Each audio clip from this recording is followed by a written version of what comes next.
Okay, I apologize. For some reason, we're having some major technology issues this morning. All right. I love the way you're looking up at the ceiling as if, is this, where's that voice coming from? Well, so far, Well, so good. Yeah. my big screen is over here, and I was like, okay, Zoom's working now, so it seems to be working. All So right. we'll see. All right. So introduce me again. We are here to welcome Dana Perry, who is also known as RG Belsky and Dick Belsky. Welcome to the show. I'm glad to be here. I'm sorry I had to make you do that again, because that's quite a long introduction with the three names. But yes, I am all three people. We want everybody to know, like, you have a huge career in writing. And you have three pen names, don't you? I well, actually, you could technically four, but no, I write most of my books as a lot of people, as you know, other people may know, is R.G. Belsky. That's where I do my current Claire Carlson series. I also write a series of thrillers under the name of Dana Perry, which is the books that just came out and we're going to talk about today. But I've also had books published under Richard Belsky, which is a variation, obviously, of R.G. Belsky. And as a journalist, which I've been for most of my life and career, I'm always Dick Belsky. So, if anybody wants to find out anything, Googles me as Dick Belsky. That's where all my journalism stuff is. So, it's tough. It's tough keeping track sometimes. You've been busy. Yeah. Well, it's good too, because if you get in trouble with one name, they can just pretend you're somebody else. Like, no, I don't know that Archie Belsky guy. I'm Dana Perry. So now you have a huge release that just came out, and you released three books simultaneously and a ebook prequel. Yes. It's pretty mind-boggling, actually. And when you say I released them, clearly, I did not come up with this concept, this idea. It was my publisher, this big company called Bookitcher, which is based in London, and yeah, they came up with this idea that we would do a series of three thrillers on a new character. She's an FBI agent named Nikki Cassidy, and Mhm. so normally you would do a thriller, and then if it was a series, the next one would come out maybe a year later or a year after Right. that. And they came up with this idea to release them all simultaneously, which they did last Tuesday, April 2nd. And the idea clearly is to sort of like use the idea of binge watching on TV to sort of binge read.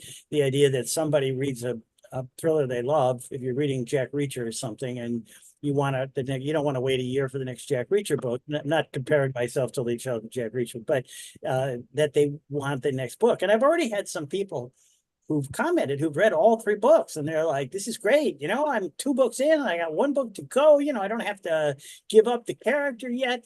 So it'll be interesting to see. Now, the downside of that, of course, is, well, I mean, the one potential downside for me is that required me to write three books. So, That's a lot of writing. writing one thriller is not easy and takes a lot out of you. And I had to do three books in a very short time. And so that's like about 1,200 pages. So, I got a lot of riding on this. So people go out and buy the book. Because I don't know when I'll be able to get enough energy to write another one after this. No, obviously the hope would be that the series would then continue. But yeah, it's three. I've been told that it's being tried in other places in publishing now. Yeah. It certainly was the first time I heard of it. My response when the publisher suggested me was, "Are they out of their minds? What are they?" But might really be. But again, this is a sales approach by the publisher, and it'll be fascinating to see how this works. Well, it's funny that you mentioned writing three books in a short amount of time, because you also released another book earlier this year. So really, you were writing four books Yeah, and a yeah. short story all at the same time. Yeah. Well, a short story after you've written a thriller is kind of like, okay, I can knock that off and that was like an afterthought. But yeah, no, actually all four books, and I'm not bragging when I say this, but one of the one of the advantages I've had as a writer is that I spent all my life in journalism meeting deadlines. So Mhm. unlike a lot of writers, many of whom are much better than me probably, but I'm very fast and I can turn stuff around quickly because that's what I did as a journalist. And the quick backstory on this is I had just signed a deal with Bookature to do these three books, and right when I did it, the people who published my Claire Carlson books, people at Ocean View Publishing, had come to me and or come to my agent and said, "Oh, we could Dick have another Claire Carlson book for us by such and such date?" And my agent was like, "Well, he just committed to three others, and I said, let me try." And we talked to both places, and the bottom line is, uh, uh, I wrote all four books, the Claire Carlson and the three books, in a period of about 15 months. Wow. Which is, generally people will say it takes a year to write a novel. It doesn't normally take me a year because once I do it, I'm pretty intense in it. Mhm. But I had to go through one and then just stop, and rather than take a rest, I had to do another one. And what was probably the most difficult thing was I did the Claire Carlson book in the middle of them because that deadline was earlier. So I wrote one Nikki Cassidy, then I had to be Claire for a book, then I had to come back and be Nikki Cassidy.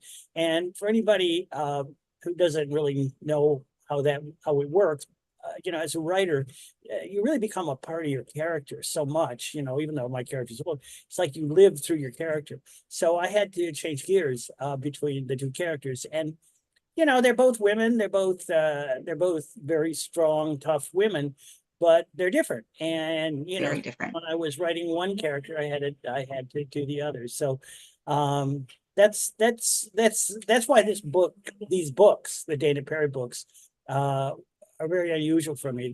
I've written, these are the 21st, 22nd, 23rd, and 24th books I've had published. But this experience has been, remarkably different from any of the others. So, and hopefully in a good way.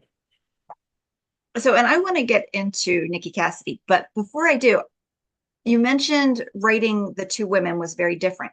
One of the most significant difference I was thinking was their age differences. So they come at problems similarly, but completely differently because of their age gap. Yeah, and for anybody who has read the latest Claire Carlson Broadcast Blues, a lot of it revolves around her age. Yeah. She's turning 50, which might not seem like that old to a lot of us, but when you turn, it is, and especially for a woman in the broadcasting industry, she's not this Mhm. kid anymore who's running around at 25 years old breaking stories. She's this 50-year-old woman. She's an executive.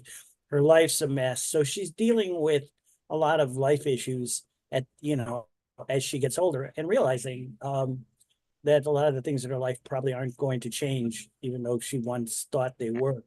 Uh, Nikki is completely different. I mean, she is somebody who is young and eager and an FBI agent, and she's totally dedicated. Her father was a police chief, and so she comes at things with all that youthful exuberance.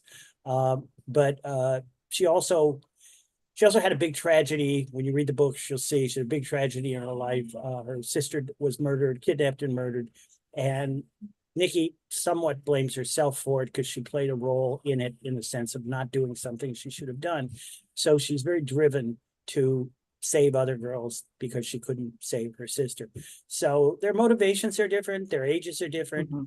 and their careers are different. And this is a big deal when you're writing it because Claire is a journalist, so I can Right. write a journalist really easily because I'm a journalist. I kind of know what happens. I worked at NBC, so I know a bit about TV news. Um, Nikki Cassidy is an FBI agent, and I've never been an FBI agent, and I don't know that, all I know about law enforcement is what I see in TV and read in books. So that requires a bit more effort and a bit more care to make sure you get everything right. Yeah, I can imagine that was different. What kind of research did you have to do to dig into this brand new profession? I tend not to do a lot of research. I'm not like a big research guy, I guess, because I researched so much stuff when I was a journalist. I don't really, Yeah. I just want to write. Um, so a lot of it I just kind of do on instinct, but when I have a question, obviously, I mean, obviously, there's this thing, you probably heard of it, called Google, where you can look stuff up. But you want to be careful on that, because not everything, online is true and accurate, Right. I think like one of the biggest issues, I've dealt with in the books and in is the crime stuff, is things like, what kind of a gun what kind of a weapon does an FBI agent carry? What would that Right. do if you did it? And for that, I would try and reach out to somebody. I mean, I have a friend who's a writer who's also a former law enforcement official. His name is Bruce Coffin, by the way, if anybody knows him and wants to read his books. He's a really great author. And Mhm. like I remember I called him up to discuss, like, okay, what kind of guns, would it, is this Yeah. good? Is this good? Because that's the kind of thing you wanna make sure you get right. I mean, some of the other stuff you can fudge a lot, but some of the basic stuff with an FBI agent, what they would do, what they wouldn't do, you just want to make sure. But again, thus far nobody has called me up and said, "Oh, you don't know anything about an FBI agent." So hopefully I've pulled it off. So tell us a little bit about the series, and how we dig into Nikki and learn about her um, in this book. Yeah, well, there's three books, and Mhm. they begin with the fact that Nikki is haunted by the fact that when she was like 18 years old, her younger sister went with her to a carnival, and Nikki was not supposed to bring her, but she did because she wanted to go there and meet boys with her friends. And while she was at the carnival, her sister was kidnapped and later found murdered. So that's the kind of peg that has haunted, Nikki's life. So she goes into law enforcement with this idea, well, I want to, I couldn't save my sister, but I'm going to try and save other people. So in the books, each book has a beginning and an ending. In other words, there's a big crime involving serial Mhm. killers and kidnappings, and they all come to a conclusion. I mean, you find out at the end of the book who did it. Yeah. But there is an overriding story, which is the story of Nikki's sister, because as she's going and looking into these crimes, and by the way, I should have mentioned, these all involve her going back to her hometown because there's a bunch of killings going on there. And that brings back, obviously, the memories of her sister. And while she's doing the other crimes, she uncovers things she didn't know and doesn't understand about her sister's death. And she begins digging more and more to find out, well, what really happened to my sister 15 years ago? And that's the overriding arc that goes through all three books. In other words, so when you get to the end of the book, you'll know who did it, who done it, in Mhm. the main crime, but there are still questions about Nikki's sister that'll pick up in the second book and then pick up in the third book. And assuming there'll be further books, they will continue to do it. I compare it, I compare it in some ways to the old TV show, not that old, the TV show Monk. Uh, Yeah. and I don't know, most people probably have seen it. And in it, Monk solves a crime every episode, but there's an overall thing, is who murdered his wife. And that goes on, or even in the original Fugitive show, he's solving crimes, but he's always looking for the one-armed man. And that's kind of what I have Nikki doing. She's still trying to get the answers to what happened to her sister, but along the way, she's solving a lot of big cases. It's really interesting. I really liked her partner, Alex. Yeah, yeah, that's important. I really worked on that. When I first started to write the book, I was kind of writing her just as just as a character doing these things. And my editor at the publishing house, Bookature, said, "Well, don't FBI agents work with a partner?" And then I thought about who I'd pair up with, and I like the idea of another interesting kind of woman, and she's a different kind of woman than Nikki, Alex Del Vecchio. But I had to create character, and when you're writing a book or when you're reading a book, these side characters are, they're so important. I mean, in the Claire books, I spend so much time with her people in the newsroom that she interacts with, Yeah. because I mean, look, there's some characters like Jack Reacher's an example in every book. he has all different sides. It's just him, and then he meets people, Mhm. but then they're gone in the next book. Um, that's not the kind of books that that I'm doing, and so those relate. And she has other relationships in the book, but Alex is like her friend, but she's also her partner, and they obviously go through a lot of life and death stuff together. Yeah, I like their, like, because Alex is kind of a mentor to Nikki. Yeah. And Nikki's like, well, what about this? But it's about life stuff more than the case stuff. So we really dig into their lives. Well, Nikki, one similarity between Nikki and Claire, although they're not identical in this, is they both have somewhat complicated, confused personal lives because they're so devoted to their work.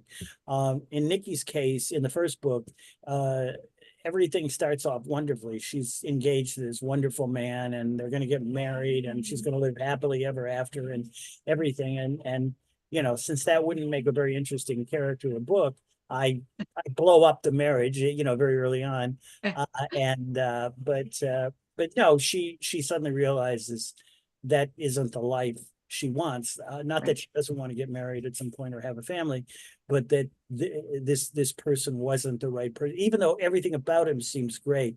And so there's a whole experiences that she's learning along the way about herself too. But I mean, look, that's the case in all the books I write, and I think most good books are like that. It's not just about the story; it's about the character's story.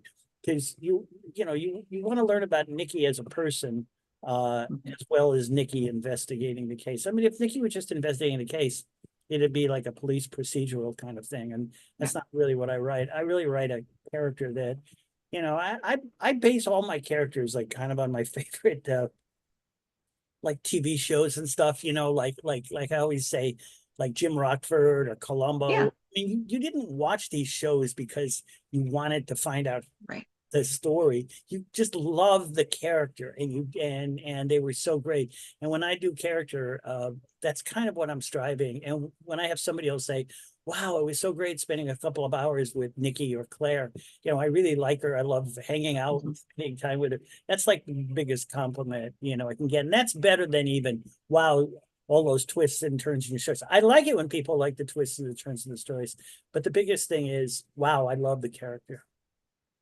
And one of my favorite characters in the book was someone that you installed to kind of oversee Nikki and Alex. And they were really upset that he was coming along to hang out because they were like, no, he's just cashing it in. He Yeah, yeah. doesn't add anything He's to a the veteran. team. He's not. He's a veteran, and we all have these kind of people in our Mhm. lives, whatever profession, which is somebody.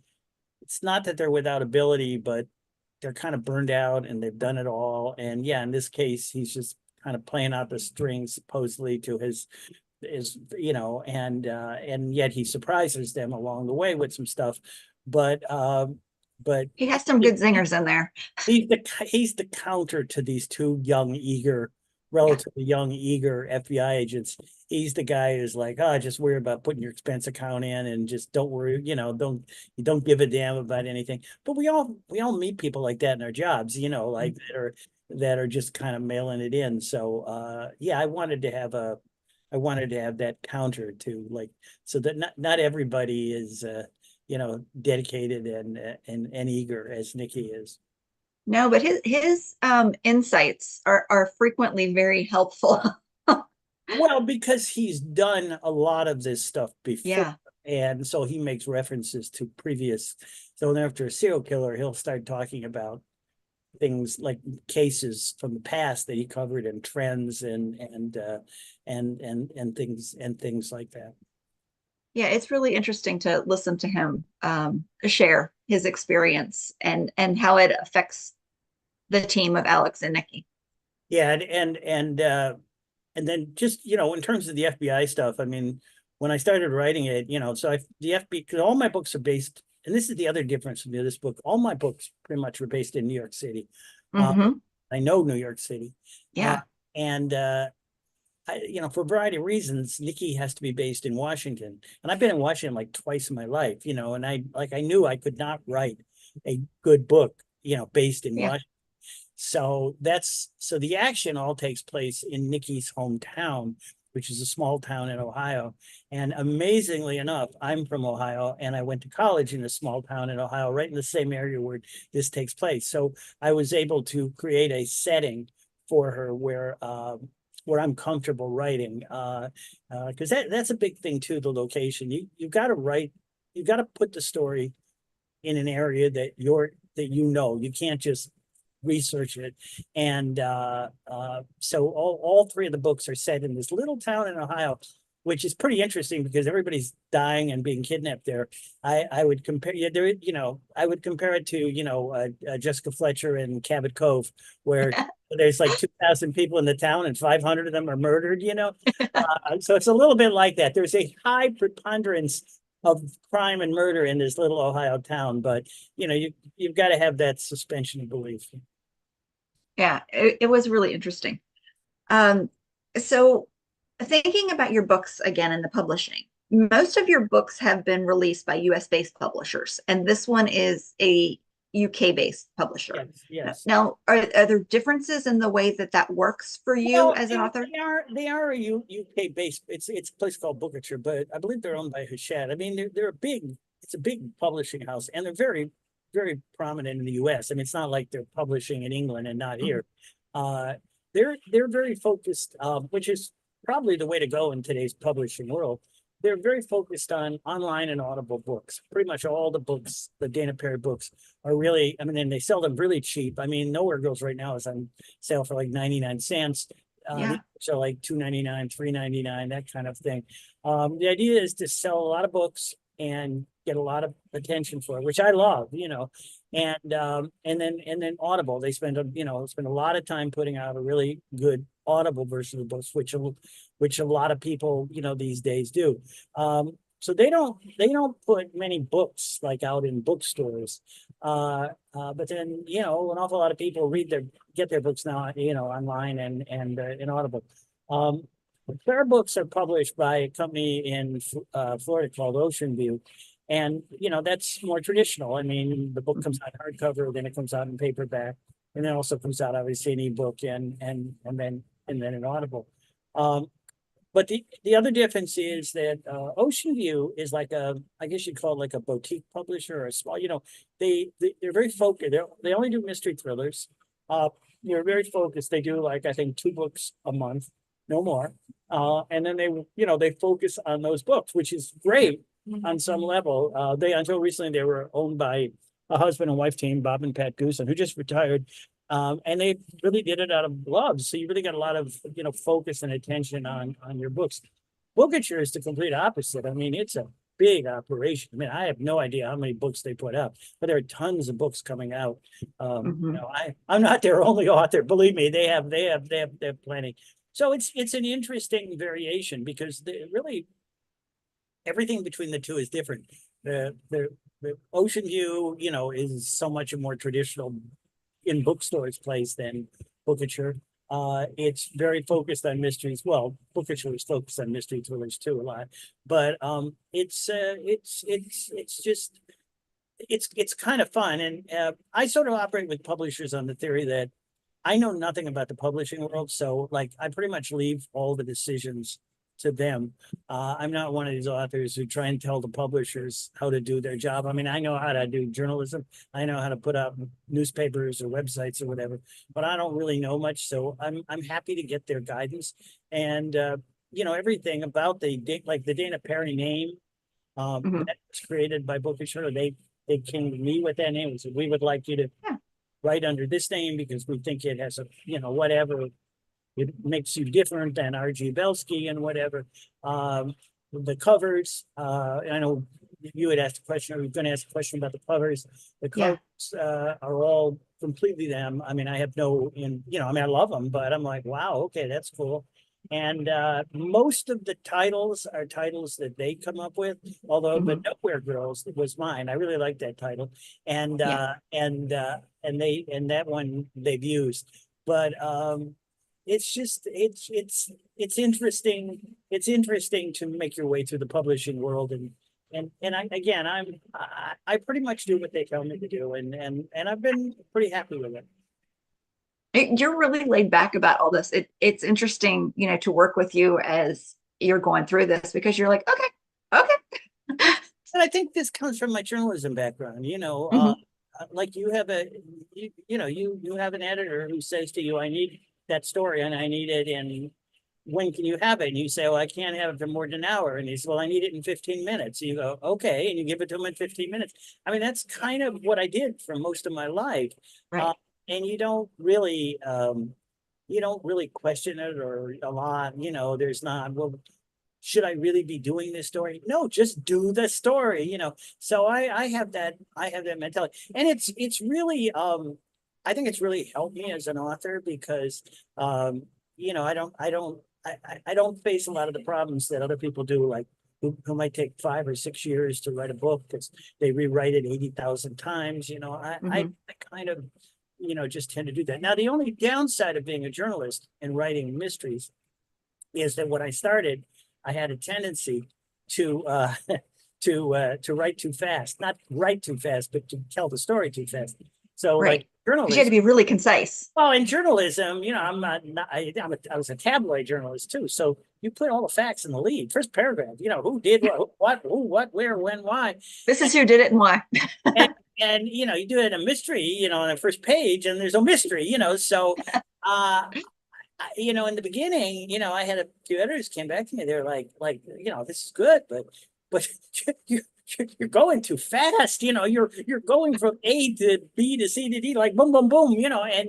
And you kind of gotta slow it down. So there is that in a mystery. You've kind of just gotta, let it breathe a little bit and throw some extra stuff in there. Now, a lot of authors probably the opposite. They go too slow, and it's kind of, well, we gotta speed this up. But I think I finally hit the right pace now. But my books are still, I think, and I like when people said, I think my books are quick reads. They're not like heavy duty reads. I don't spend 3 pages describing a sunset or something, or a person. They're very dialogue driven. I have action, I have dialogue, I try and have humor, because that's the kind of book I like to read. I don't like to Mhm. get bogged down in a book.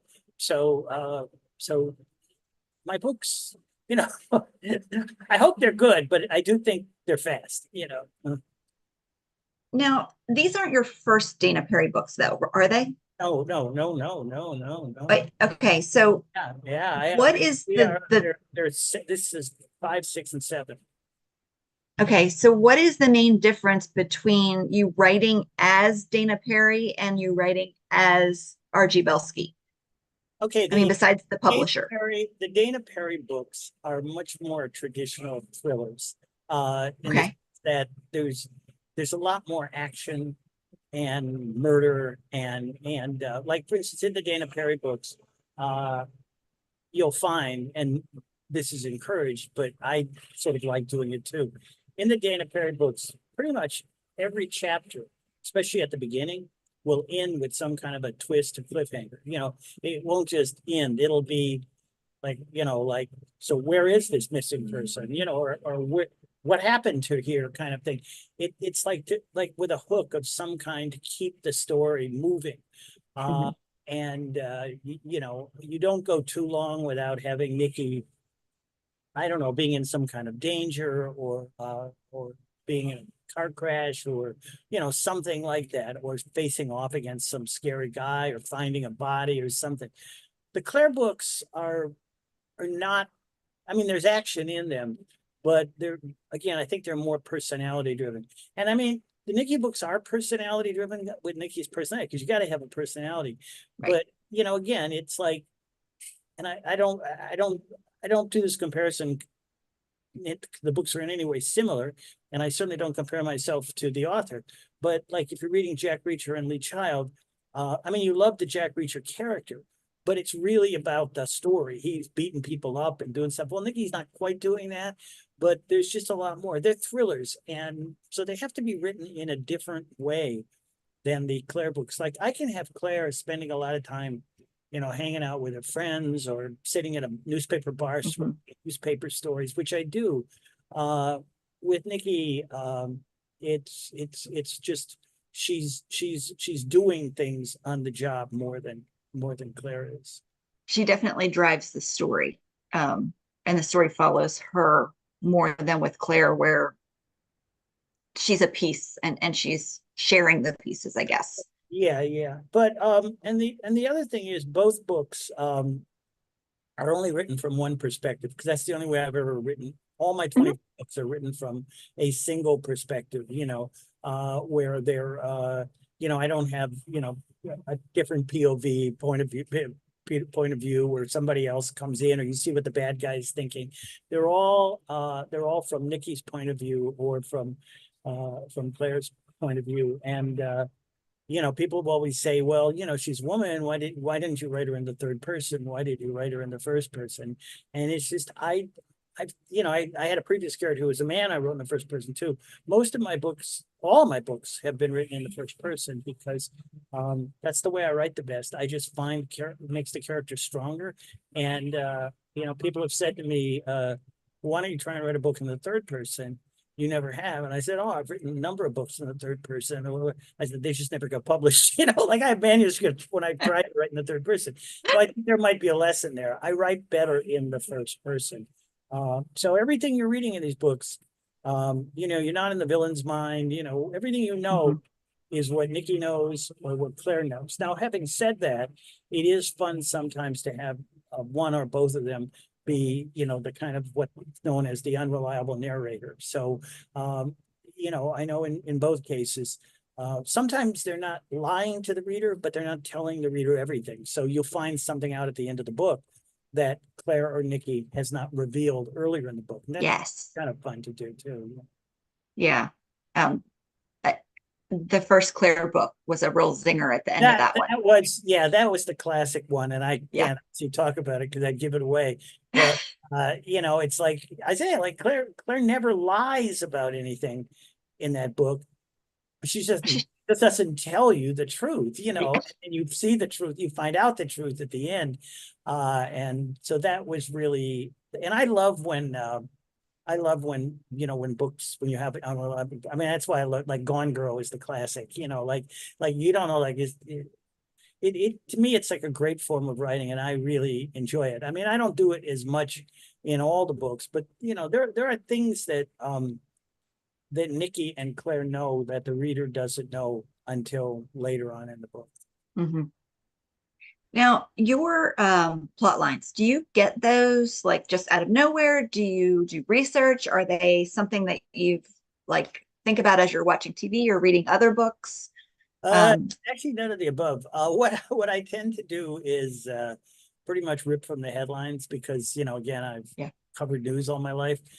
If you look at almost most of my Mhm. books are based on like big crime stories, like the Claire books and some of the ones before that, especially.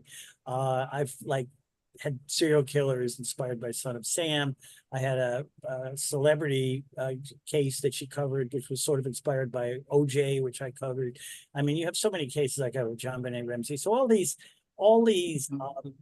the first Claire book, the one you referred to, Yesterday's News, was inspired by Eton Pat's case, which is the most famous missing person case ever in New York.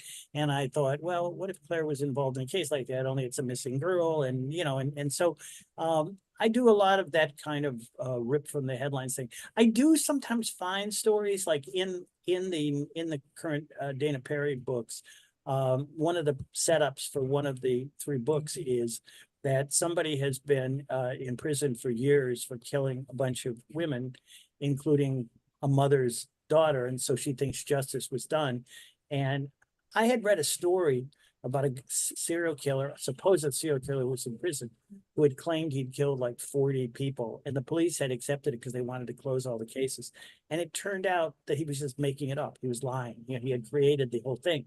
And I was fascinated by that. And I thought, well, that's an interesting premise, because then you have to go back and investigate all these cases from scratch. Now they're cold cases. And so that's the premise of one of the three Dana Perry books with Nikki, which is a mother comes to her and said, for 20 years, I thought my daughter's guy was in prison, and now he isn't. I want justice. And so stuff like that, will inspire me to do it. again, I don't do a lot of research. Mhm. Mainly because I'm just too lazy to do it. And I just don't I don't enjoy doing. I mean, I know people, I know authors who do do hundreds of pages of research before they write the book. They'll spend years doing it. I just tend to write and then go back and check stuff later. I think I fear I would get so bogged down in the research that I would never get to the book. Wow, that's interesting. So you have a lot going on. I mean, you've got your release. So what kind of events and stuff are you doing for your release? Uh, well, I did an awful lot of stuff back in January when You did. the Broadcast Blues came out. So that involves, more kind of some live events, bookstore, things Mhm. like that. With these three books, I'm not really, because they're not really print books, they're online Right. and printable. What I'm doing is a lot of what we're doing right now is just, online interviews, and I've done a number of those. I also, Yes. I wrote about um, the people at Bookshare set me up to do about because I'm a journalist, they set me up to do about a half dozen articles about writing and about the series. So places like Writer's Digest and things where I've written articles, which are sort of based on, what the books are going to be about. I obviously a lot of, I'm doing another interview later today after I finish with you. And I've done a number of these. And then you mentioned the short story, and this was kind of interesting. So in addition to these three books, there's a short. So they said to me, "What if you wrote a short story based on the Nikki Cassidy character, but made it like a prequel? Like so it took place before all this stuff in the books." And I thought that would be fun, and I did. I sat down. I haven't written a short story in years. I mean, I did sell a few long time ago, but and a short story is very difficult to write because you can't mess around. You gotta just come up with it and get it done. Uh, but I wrote it, and it's called Before She Vanished. Uh, Mhm. and it's free online. And if you go on Amazon, where my books are and stuff, you can, you basically, if you download the short story, you can download it for free. And then, then it obviously inspires you to go, hey, check out more Nikki Cassidy in the books. So, a lot of unusual, promotion used to be, I'm going to go to a bookstore and sign books, but there's just Right. a lot of unusual things. Now there is traditional stuff, as you know, Gina. I will be going to the mystery bookstore in Mechanicsburg next month, Mhm. uh, where you will be, and Yes. the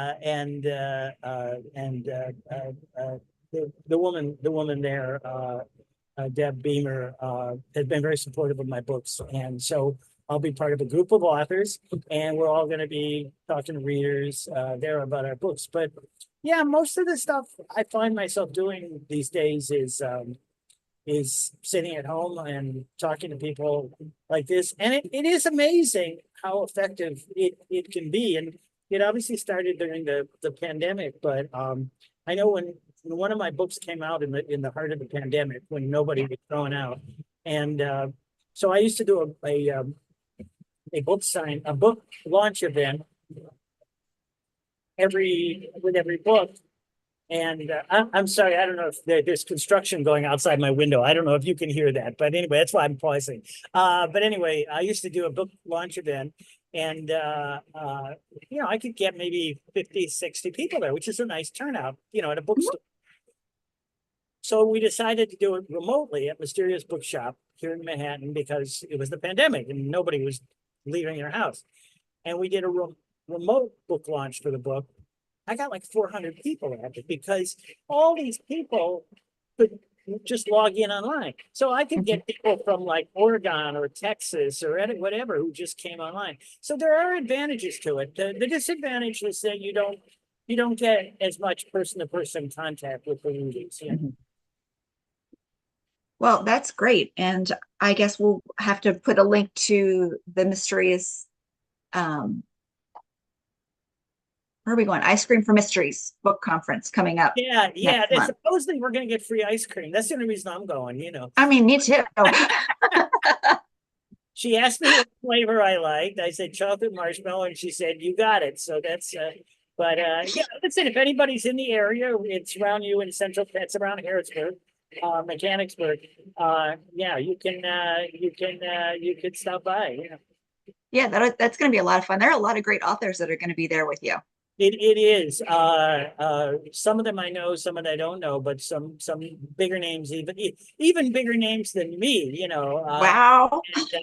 I know one of them is a fellow Booker author, Lisa Regan, and she's a big best-selling author. At Booker, same publisher as me, Yep. and who actually gave me a blurb for one of the Dana Perry books, which was nice. But yeah, so it should be a fun event. And there's something about they're not that many of them anymore, but there's something just so wonderful about the small mystery bookstore. Well, any independent bookstore, of course, but especially the mystery bookstore, because they just seem like such a labor of love, for people. Right. So Yeah, they've been pretty wonderful. All right. Well, it has been great to talk to you today, Dana Perry, R.G. Belsky, Dick Belsky. And I can't wait till we do this again. How soon till we get another book from you? hey, give me a break. I just wrote 15 months, I'll get back to you. I'll get back to you on this. Yeah, but I am writing. Yeah, no, I am working on something. But I think give me a little breathing space here. All right, I'll let you eat your ice cream. Last week, wow. Cool. All right, everybody. Well, thanks for joining us today. And I'm sorry about the technical difficulties, but we will work on those and talk to you again soon. Have a great day.